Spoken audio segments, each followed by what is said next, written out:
Mr. Doorkeeper. Mr. Speaker, the President Pro Tem, and the members of the Senate await entrance to the House chambers. Allow the President, their President Pro Tem, and the members of the Senate to enter the House chamber, and the messenger will escort them to their designated seats.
Members will please take their seats. I've always wanted to tell a senator that. I have some backup. Members will please take your seats. Cease conversation. We have a very special day, a very special day. Mr. Doorkeeper. Mr. Speaker, the justices of the Supreme Court and the judges of the Court of Appeals await entrance to the House chambers. Mr. Doorkeeper, please allow the justices of the Supreme Court and the judges of the Court of Appeals access to the chamber, and the messenger will escort them to their designated seats.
Members of the House of Representatives and Senate, this joint session will come to order. Mr. Clerk, would you please read a resolution? House Resolution 280 by Representative Abstration to the 104th, a resolution calling a joint session of the House of Representatives and the Senate for the purposes of hearing a message from the Chief Justice of the Supreme Court, inviting each other justices of the Supreme Court and each judge of the Court of Appeals to be present at the joint session. Thank you, Mr. Clerk. Members may have their seats. Be seated. And our guest. Well, good morning to all of our colleagues and our esteemed guests to have you here. We're very proud of you and the work that you do, and we're proud to have you in the House chamber today. A couple of folks I'd like to introduce that really need no introduction, but I'm going to do it anyway. A gentleman who's becoming a fast friend.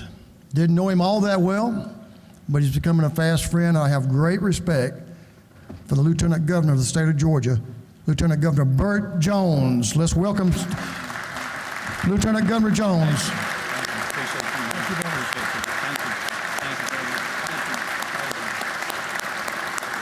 Thank you, sir. He's doing a great job of leading the Senate, and we appreciate what you're doing there. Another dear friend, and I can say that about the Senate, a lot of dear friends in the Senate, but is a President Pro Tem of the Senate from down in the Macon area, I believe. I believe that is. President Pro Tem of the Senate, John Kennedy. Let's recognize Senator John Kennedy. My law school classmate.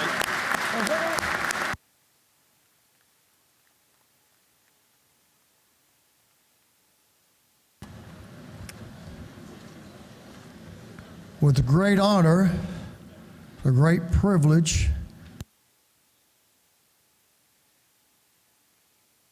I want to recognize the pro tem of the House of Representatives. She had to step out, but the pro tem of the House is Representative Jan Jones. And we're so proud of her and the work she does on behalf of the people of Georgia. And we understand she had to step out. She was called out unexpectedly. So we'll see her in a short term, and I will report to her on the state of Judiciary when it's presented. I guarantee I'll let her know what was said. She'll be looking forward to it, no doubt, Mr. Chief Justice. Our special guest of the day, the judges of the Court of Appeals. If you would all stand, the judges of the Court of Appeals.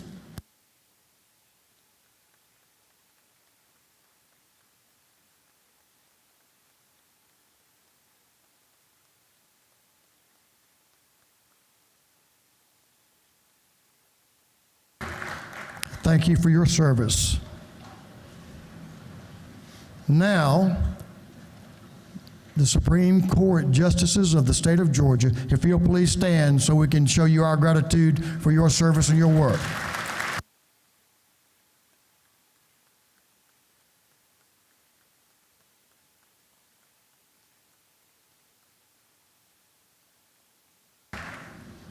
A distinguished group. Thank you for your service. Now, they said I could introduce anyone I wanted to, and it'd take me a little while to introduce all the people I'd like to introduce in this body. But I'm going to take just a moment to introduce a special guest.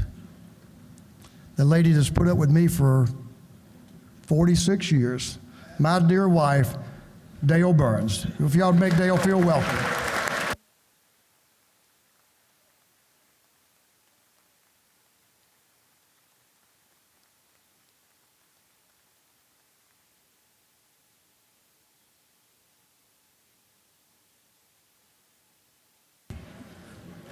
The great wisdom of Chief Justice said it probably feels like a lot longer than that to you. I'm sure it does. Now, colleagues, for purposes of an introduction, let me introduce our featured guest of the day. our honored guest who will deliver the State of the Judiciary address.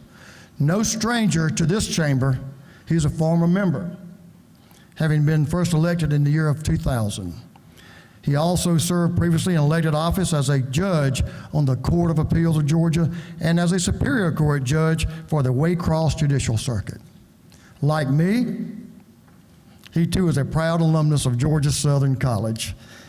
He went on to receive his Juris Doctorate from the Mercer University School of Law. He served as a member of the Georgia Special Counsel on Criminal Justice Reform in 2011 and did great work there. And as co-chairman of the Georgia Criminal Justice Reform Council from 2012 to 2018, benefited this entire state on his work. He currently serves as a member of our Georgia Behavioral Health Reform and Innovation Commission, and we're indebted to him for his service in all of these areas.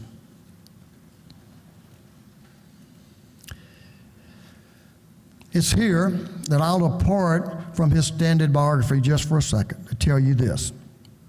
He's a friend and a leader who cares deeply about the future of this state and its citizens. While he has devoted his professional career to the legal system, his heart is devoted to helping those in need, clearly evidenced about what I just told you. I consider it a great honor and a high privilege to welcome him and his colleagues of the judiciary to our House chamber today. Please join with me in welcoming the Chief Justice of the state of Georgia, Michael P. Boggs.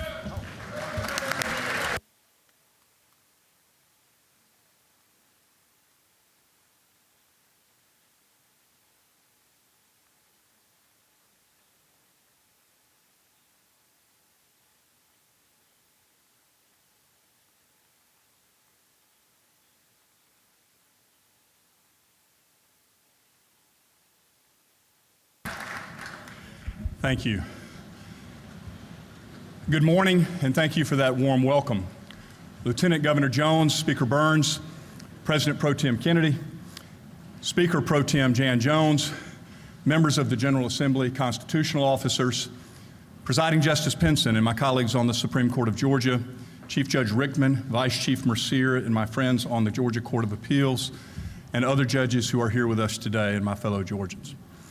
I'm honored to return to this esteemed chamber, the People's House, where I began my career in elective public service, to now present to you all, as Chief Justice of the Supreme Court of Georgia, my report on the state of Georgia's judiciary. I'd like to start with a point of personal privilege to express my most sincere gratitude to many of you here today for your steadfast friendship and support over these many years of my service. I also want to thank you all in this chamber for your ongoing cooperation and support for our judiciary that has enabled all of us in the state judicial system to fulfill our constitutional obligations as the third branch of government. As I said earlier this year in hearings before the joint budget committees in January, this body has regularly shown that you understand and you appreciate the work of our state courts, and that you recognize the significant impact our work has on society and our democracy.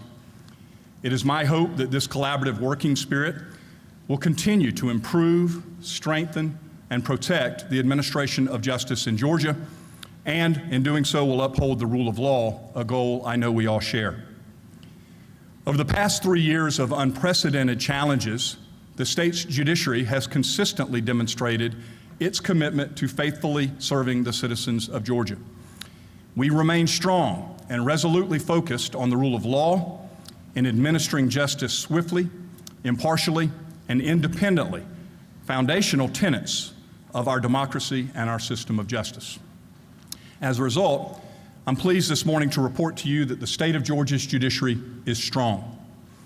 This strength is found, however, in the midst of challenges. This past year has been a period of hard work and significant recovery. Courts at every level in Georgia, throughout this state, are emerging from the fog of the COVID-19 pandemic, only to be confronted with new challenges presented by truly crushing caseloads. And despite the best efforts and hard work of our courts to stay as functional as possible within the bounds of health and law, many courts across this state have accrued a backlog of cases, both civil and criminal. These all resulted from significant delays in proceedings through the last several years. As my predecessors, former Chief Justices Harold Melton and David Namias, reported to this body before, the backlog could indeed take years to resolve. As they mentioned, unlike the Braves baseball games that were scratched from the calendar in 2020, never to be played again, the legal needs of Georgia's citizens continued during the pandemic and in often cases worsened. Crimes, business disputes, custody battles, resolving the unsettled estates of departed loved ones, those things did not stop simply because of a virus. They demand resolution then and now. But make no mistake, the numbers in certain parts of Georgia are truly astounding, and the resolution of these caseloads will not be easy. Let me offer up just one example. In Fulton County, where we currently sit, there are more than 4,000 pending indicted felony cases.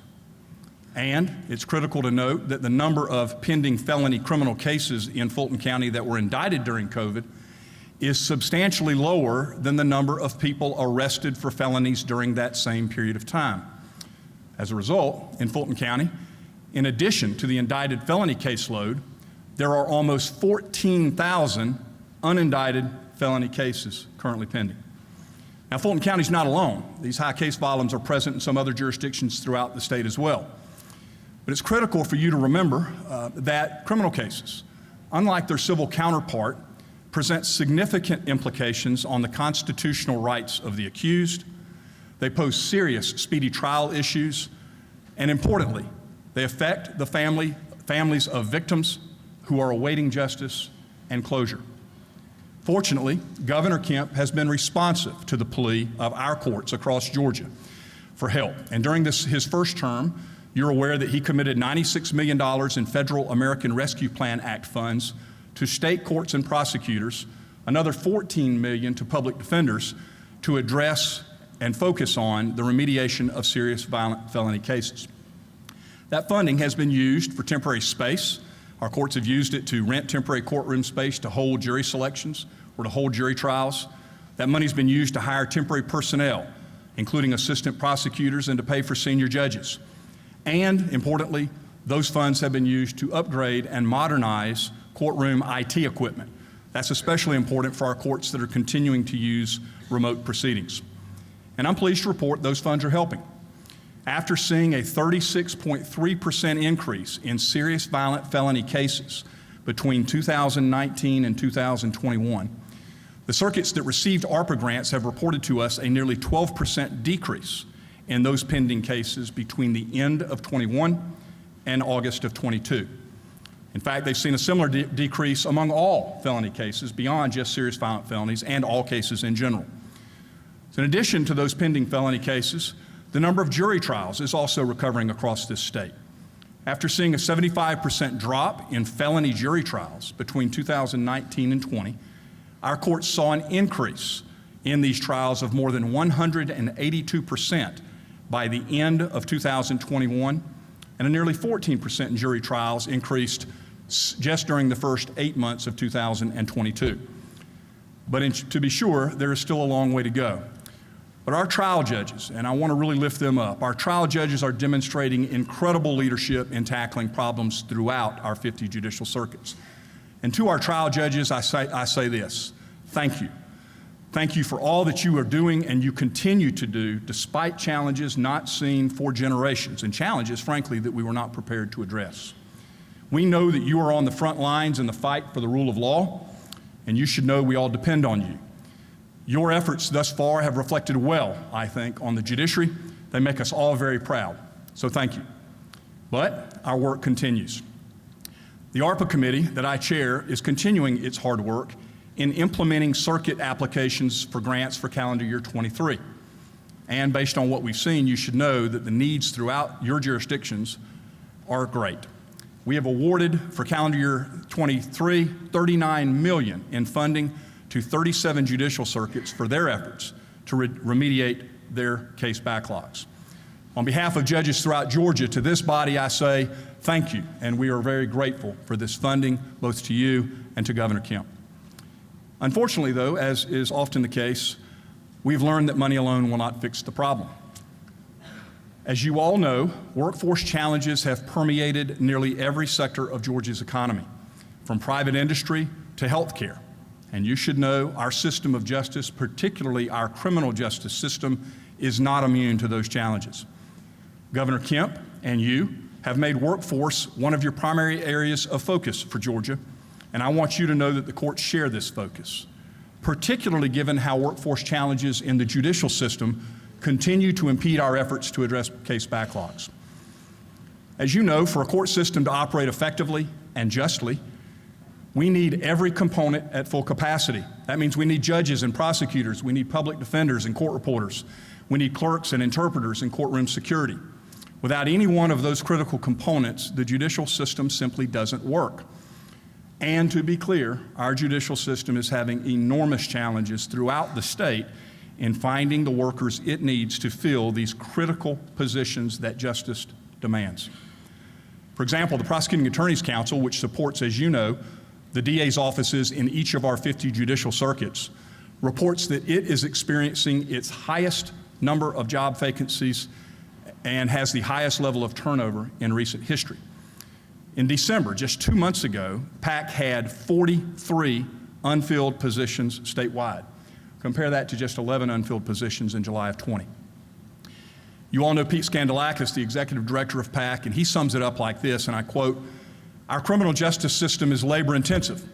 If we have any vacancies in any of these positions, we have a standstill in cases. And before you know it, 20 cases becomes 40, and 40 cases becomes 80. We need experienced people," end quote. Pete's right. To make matters worse, the problem is especially acute in areas outside of metro area and in rural parts of this state. Let me give you an example. In Daugherty County, Albany, there are only 4 full-time prosecutors. There have been at least twice as many in the past. The circuit received ARPA grant funding in 2022 to move through its backlog of 10,000 felony pending cases. 2,500 of those 10,000 felonies involved serious violent felonies like murder, rape, armed robbery, and certain sex offenses, really the kinds of cases where it's clearly in the public's best interest to have your most experienced prosecutors working. However, and despite that significant funding, the DA was unable to find enough lawyers interested in filling those open prosecutor positions. Meanwhile, and not surprisingly, the number of pending criminal cases grows larger, and so does the wait for defendants charged but not convicted of crimes who are sitting in local jails awaiting throughout this state indictment or trial. And of course, as you know, in our system, punishment is supposed to follow conviction, not precede it. And this pretrial delay causes other problems too. While the cost of building up our legal workforce requires a significant financial investment, and to be sure it does, it may ultimately cost less than allowing defendants to sit in jail. In Daugherty County, Chief Judge Willie Lockett, my very good friend, estimates that there are more than 200 pretrial detainees that have been in jail in Albany for 2 or more years, pretrial. At a cost of roughly $18,000 per individual, it has cost the county nearly $3.7 million to house those detainees. And of course, as I've mentioned, workforce challenges aren't exclusive just to prosecutors. Defendants accused of crime who cannot afford their own attorneys also have a right to legal representation. But public defenders' offices are also having a very difficult time recruiting and retaining lawyers. Several months ago, David Lipscomb, who chairs the Gwinnett County's Indigent Defense Governing Committee, told local reporters that before the pandemic, Gwinnett County had about 130 lawyers for defendants who couldn't afford one. During the pandemic, that 130 capacity dropped to about 80. In response, Gwinnett County, unlike a lot of other counties, but Gwinnett County added $1 million to its indigent defense budget to help recruit more lawyers. But not every county throughout the state has access to those kinds of funds. To help recruit needed public defenders, you all have been a help. That you recently passed legislation bringing parity to the starting salaries of public defenders and prosecutors, and this helps. And that parity is a tool, I think, that our state can use to recruit needed public defenders. But significant challenges still persist. In the midst of these challenges, though, and I really think it's important to recognize here the hard and often thankless work of our prosecutors and public defenders that we do have that are in the trenches in your respective communities. Our system truly depends on you doing your job and doing it well, and you've done just that, and we appreciate you beyond compare. Of course, it's not just in the criminal arena where workforce challenges are manifest. As you know, there is no right to counsel for litigants in civil cases, like divorces and child custodies and eviction proceedings, where, if you've ever been acquainted with any of those proceedings, you know the consequences are often enormous. 67 of 159 counties in Georgia have 10 or few licensed practicing lawyers. Even worse, 7 counties in Georgia, all rural, have no licensed attorneys at all. I think you would all agree with me that access to justice is a bedrock of our nation's judicial system. Yet the basic right of access is denied to many during their most dire life challenges. Now, some of you might think that fewer lawyers is a good thing. I won't ask for a vote, Mr. Speaker. Indeed, though, I also recognize that even in this body, the General Assembly has far fewer lawyers now than when I served over 2 decades ago. But, as you all well know, the wheels of justice depend on lawyers. And truthfully, you may not think much of lawyers until you need one, but I'd suggest to you that there are many people in this state that need lawyers. To me, Georgia should be a national thought leader in promoting access to justice for its citizens, all 11,000 of them. And I expect you're going to hear more from our court and our Access to Justice Committee on these issues in the near future.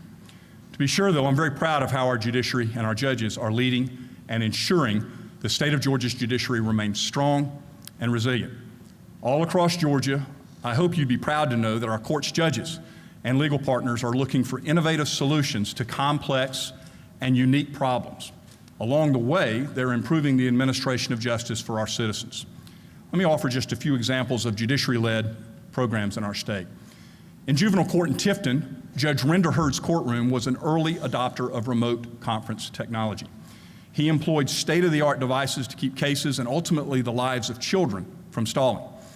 As the pandemic in Tifton has receded, Judge Hurd has kept this high-tech setup, like so many other judges have across the state, so that he can continue presiding over hearings and case reviews in a more efficient way. Now, the consequence is that, for instance, a psychologist living in Columbus or an ER doctor in Atlanta who's called on to testify in one of those cases doesn't have to drive the hours it takes from here to Tift County. Or a lawyer who is also a working mom doesn't have to ask for a continuance of her case when she's at home with her own sick child.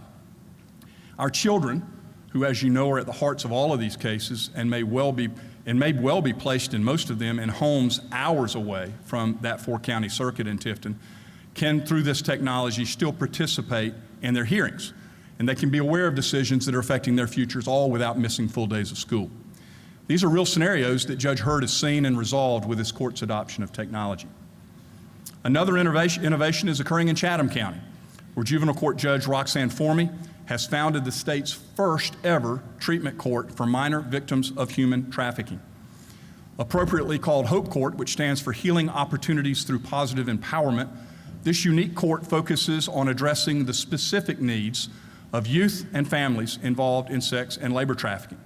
The program aims to strengthen them and their communities by providing them with the support, resources, and tools they need in order to recover and lead healthy and productive lives. In addition, you should all be proud to hear that Georgia is one of the states taking a lead in expanding services to veterans, a population that has been historically underserved in this nation through our criminal justice systems. Fortunately, Georgia judges like Cobb Judicial Circuit Judge Rob Leonard are leading the charge. I also have the pleasure of serving on the Council on Criminal Justice's Veterans Justice Commission. That is a commission that is chaired by former United States Defense Secretary and U.S. Senator Chuck Hagel. It includes former Defense Secretary and White House Chief of Staff Leon Panetta. We've been working over the last year to identify really the unique needs of veterans who find themselves involved in our criminal justice system, and we've been searching for solutions that can restore their lives and lead them on a path of being healthy, productive citizens. Through our studies, we found that even though nationwide public safety officials in some places and prosecutors and courts have indeed modified their structure and objectives when addressing military veterans, only a fraction of state courts have actually established really specific justice-involved and veterans-focused interventions. You'd be proud to know that Georgia, though, is leading in meeting this challenge. Through veterans courts in Georgia, eligible nonviolent defendants are diverted away from our prisons and into highly supervised, data-driven treatment programs. These programs are aimed at addressing their underlying issues. They create support and a network for success and stability. And as a result, and not surprisingly, you would not be surprised to find that the recidivism rates for these high-risk but nonviolent veterans are much lower.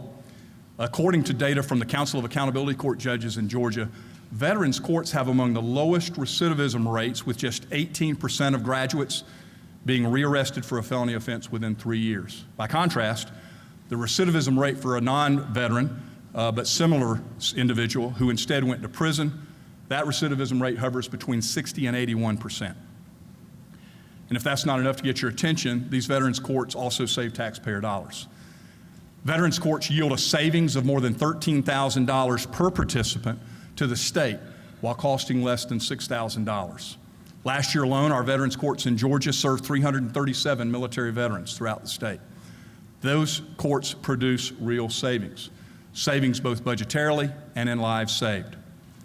On behalf of our many dedicated accountability court judges across Georgia, thank you for your continued commitment, and thank you all for continuing to support accountability court judges in this state. Beyond these examples of judges improving access to justice, our state judges are also fully engaged in improving the administration of justice for many of our citizens in our state that have serious mental illness. A few points to highlight the issue. In the United States, 1 out of 33 adults is behind bars. That's 1 in 33 adults is incarcerated in the U.S. You might be surprised to learn that in Georgia, the number is 1 in 13. Since 1980, in Georgia, the number of people going to jail has tripled, and the length of sentence has increased by 166%.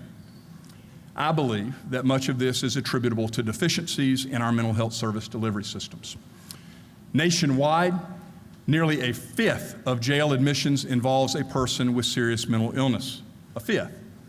We also know that people in the United States with mental illness are 10 times more likely to be incarcerated than hospitalized. They're 19 times more likely to find a bed in the criminal justice system than at a state civil hospital. And while those with mental illness in the United States and in Georgia are traditionally arrested for fairly minor offenses, often like criminal trespass or loitering, empirical data demonstrates that once incarcerated, this population tends to stay in jail 4 to 8 times longer than their counterparts, at 7 times the cost. In our own Department of Corrections, the mental health population has grown 100% in the last 2 decades, such that now in Georgia and at the Department of Corrections, a full 25% of the entire incarcerated population is identified as having a mental health issue. And on top of the really enormous moral and fiscal impacts that I've just highlighted, public safety is also adversely affected, because we know in the United States that just a day or 2 in jail for this population increases their recidivism rates by 40%. Thankfully, Governor Kemp and all of you have recognized the importance of addressing this very significant problem in creating and supporting the work of the Governor's Behavioral Health Reform and Innovation Commission, a commission on which I serve. Your efforts have ensured that Georgia continues to lead the country in thoughtfully and responsibly addressing this issue. Sincerely, I truly thank all of you for your overwhelming support last year and this year of the recommendations of the Commission, and I trust that you recognize that your efforts reflect well on the priorities of our state. I also want to take a moment to acknowledge on this particular issue the critical leadership of late Speaker David Ralston, and thank Speaker John Burns for continuing Speaker Ralston's legacy in this regard.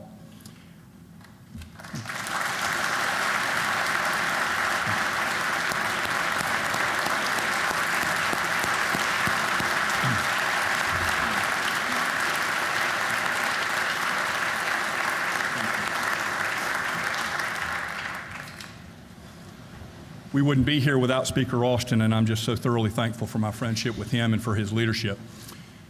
I also want to especially recognize and thank Judge Amanda Mercier, Judge Brenda Weaver, Judge Kathy Gosselin, Judge Brian Amaro, and Judge Sarah Harris for their commitment to taking time and the effort necessary to assist the Behavioral Health Commission and the subcommittee on which I chair to improve access to justice for this population and to improve outcomes. Another way our court leaders are working to ensure that our citizens have meaningful access to justice is through our Judicial Council's Committee on Court Interpreters. They recently completed reviewing and updating the rules that govern court interpreting in our state. And of course, as you know, as Georgia's population is becoming increasingly diverse, it is imperative that our state courts continue to be accessible to everyone. I'd particularly like to recognize my colleague, Justice Carla Wong McMillan, and Suwannee Municipal Court Judge Norman Quadra for their efforts to lead this work. Thank you.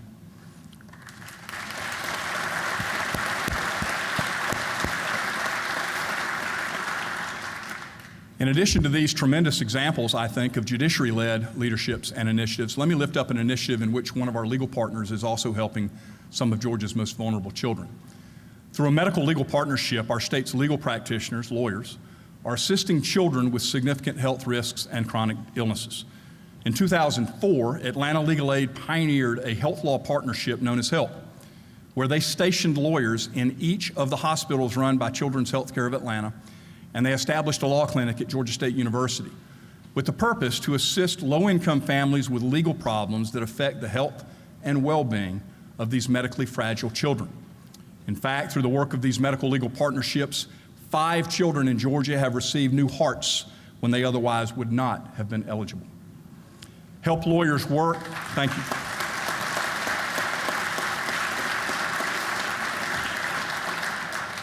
These help lawyers work with doctors and social workers and nurses while these children are hospitalized in order to provide services for these children who are already, of course, receiving care.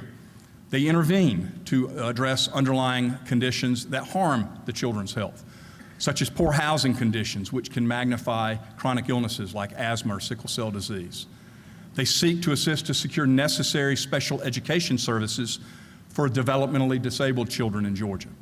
They facilitated custody for infants with terminal cardiac conditions that allowed them to be placed in supportive home environments and in turn be eligible for these life-saving heart transplants. And in fact, during 2020 alone, these lawyers worked on more than 640 cases, serving 387 unique clients. Their work resulted in savings of $1.2 million in housing, education, family law, insurance, and public benefits. So I hope you will continue to find ways to support this program, this initiative, and these lawyers in this critical work supporting Georgia's most vulnerable children. Before I wrap up, and that will be soon, I promise, try to end on a note that I hope you can all appreciate. If you've ever been in our courtroom or you've ever watched the live stream of our oral arguments, you see engraved in the granite above our courtroom, above our bench, a Latin phrase that is essentially translated to this: "Let justice be done, though the heavens may fall." We're reminded of that phrase every time we enter our courtroom. To me, and I hope to you, that phrase uniquely encompasses the duty of judges, singularly encompasses the duty of judges. Judges are called upon to interpret the law and the Constitution. It's not our duty, nor should it be, to change the law or the Constitution. We don't render decisions based on our own desires or our own bent of will, but rather we follow what the statutes and the Constitution require. And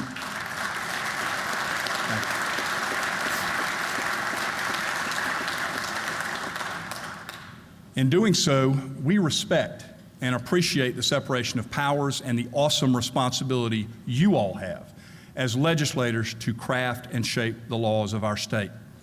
This is the embodiment of the separation of powers, and this is the rule of law. However, underpinning the rule of law is the safety of our judges. Our judicial system depends on judges deciding cases without fear. This includes fear for their personal safety or the safety of their families. The Chief Justice of the United States has made court security the centerpiece of his recent annual report, where he stated, and I quote, "The law requires every judge to swear an oath to perform his or her work without fear or favor, but we must support judges by ensuring their safety. A judicial system cannot and should not live in fear," end quote. I have the pleasure of serving as chair of the Judicial Council of Georgia, and in doing so, I want to give a voice to judges all across our state who have an interest in this issue. And so you can expect that judicial security will be an area of focus as this year progresses. And in fact, just last month, I'm proud of our court for creating a new Judicial Council Standing Committee on Judicial Security that will be chaired by my good friend and colleague, Justice Sean Ellen LaGrua. That committee will be focusing on security challenges to Georgia's judges, particularly those challenges outside the courthouse. I'm aware of ongoing efforts by the General Assembly to address this issue this year. I appreciate that effort, and I hope you know that you can expect some further recommendations from our committee for your possible consideration next year. Your interest in this issue is really underpinning the entire rule of law in our state, and I'm so appreciative for what you are doing to address it. As I close, let me just simply say this. I'm very optimistic about the year ahead for the state judiciary. Our courts are making significant progress in moving cases, in improving access to justice, in improving the administration of justice, and in steadfastly upholding the rule of law. Thank you again, Mr. Speaker, for inviting me to speak on behalf of the Supreme Court, as well as on behalf of Georgia's judicial branch this morning. I wish you all a productive balance of the session. May God bless you and your families, and may God bless the great state of Georgia. Thank you. Thank you. Thank you.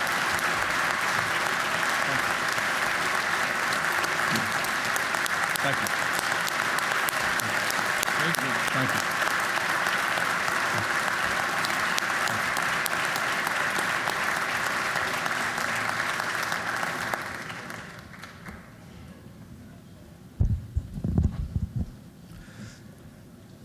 Wow. Our Chief Justice.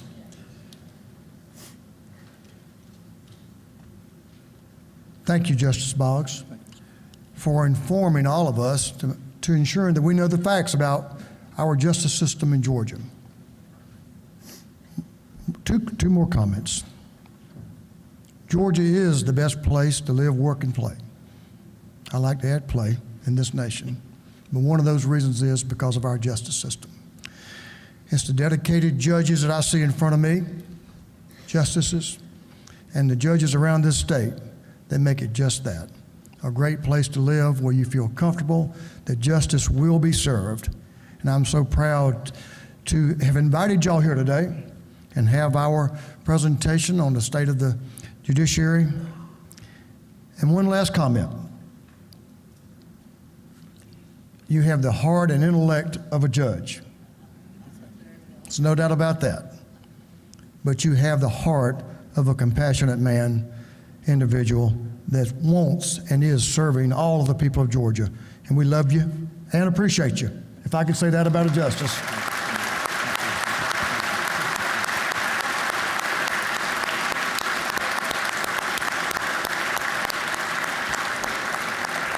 At this time, I'll ask the doorkeeper to escort the Supreme Court justices and the judges of the Court of Appeals from the chamber. Mr. Doorkeeper.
The majority leader of this House, Leader Illustration, is recognized for a motion. Thank you, Mr. Speaker. I move that this joint session now be dissolved.